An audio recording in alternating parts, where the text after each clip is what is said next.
Chapter 28. Only Charlie Left. "Which room shall it be next?" said Mr. Wonka, as he turned away and darted into the elevator.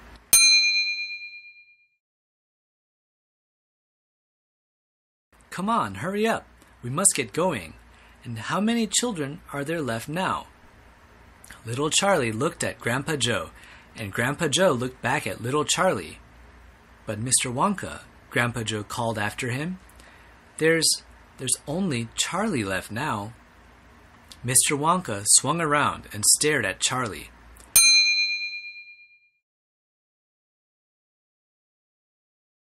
There was a silence. Charlie stood there holding tightly onto Grandpa Joe's hand. "You mean you're the only one left?" Mr. Wonka said, pretending to be surprised. "Why, yes," whispered Charlie, "yes." Mr. Wonka suddenly exploded with excitement.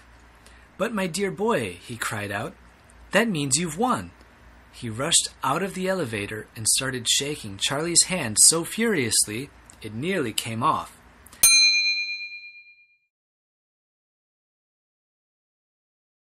"Oh, I do congratulate you," he cried. "I really do. I'm absolutely delighted. It couldn't be better. How wonderful this is.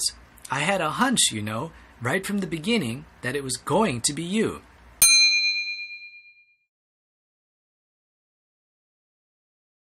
"Well done, Charlie, well done. This is terrific. Now, the fun is really going to start. But we mustn't dilly, we mustn't dally. There's even less time to lose now than there was before.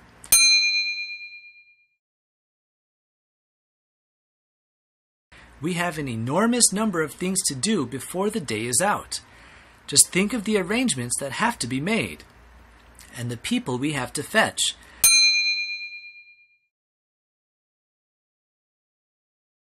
But luckily for us, we have the great glass elevator to speed things up. Jump in, my dear Charlie, jump in. You too, Grandpa Joe, sir. No, after you. That's the way. Now then, this time I shall choose the button we are going to press."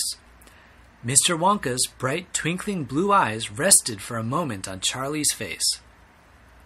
Something crazy is going to happen now, Charlie thought. But he wasn't frightened. He wasn't even nervous. He was just terrifically excited, and so was Grandpa Joe. The old man's face was shining with excitement as he watched every move that Mr. Wonka made.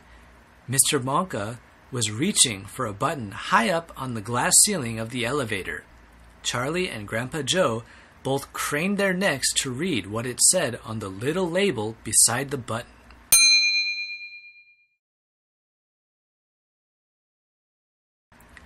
It said, "Up and out." "Up and out," thought Charlie. "What sort of room is that?" Mr. Wonka pressed the button. The glass doors closed. "Hold on," cried Mr. Wonka. Then wham!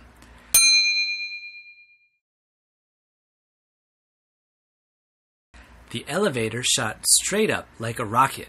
"Yippee!" shouted Grandpa Joe. Charlie was clinging to Grandpa Joe's legs, and Mr. Wonka was holding onto a strap from the ceiling. And up they went. Up, straight up this time, with no twistings or turnings, and Charlie could hear the whistling of the air outside as the elevator went faster and faster. "Yippee!" shouted Grandpa Joe again. "Yippee! Here we go!" "Faster!" cried Mr. Wonka, banging the wall of the elevator with his hand. "Faster, faster! If we don't go any faster than this, we shall never get through." "Through what?" shouted Grandpa Joe. "What have we got to get through?" "Aha!" cried Mr. Wonka. "You wait and see.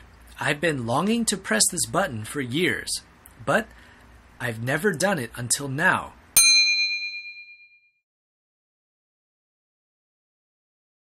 "I was tempted many times. Oh yes, I was tempted.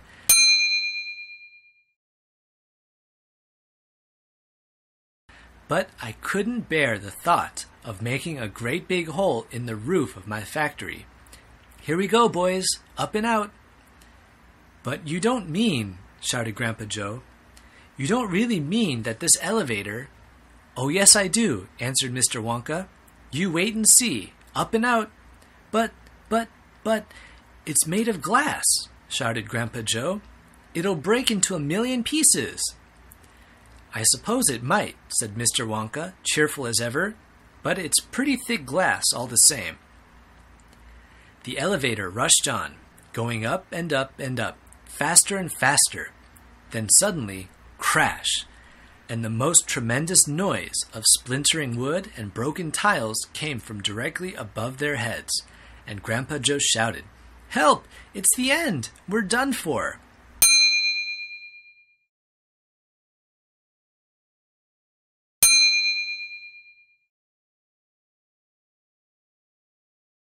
And Mr. Wonka said, "No, we're not.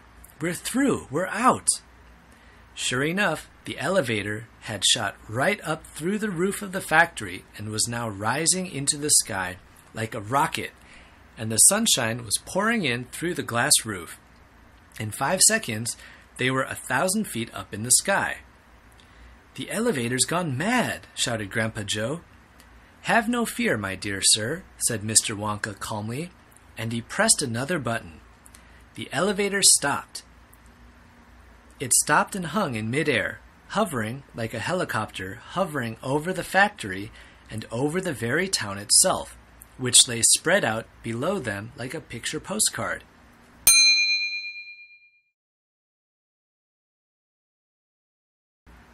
Looking down through the glass floor on which he was standing, Charlie could see the small faraway houses and the streets and the snow that lay thickly over everything.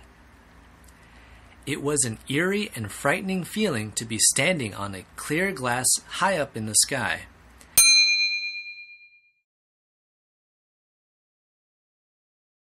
It made you feel that you weren't standing on anything at all. "Are we all right?" cried Grandpa Joe. "How does this thing stay up?" "Candy power," said Mr. Wonka. 1,000,000 candy power. "Oh, look," he cried, pointing down. "There go the other children. They're returning home."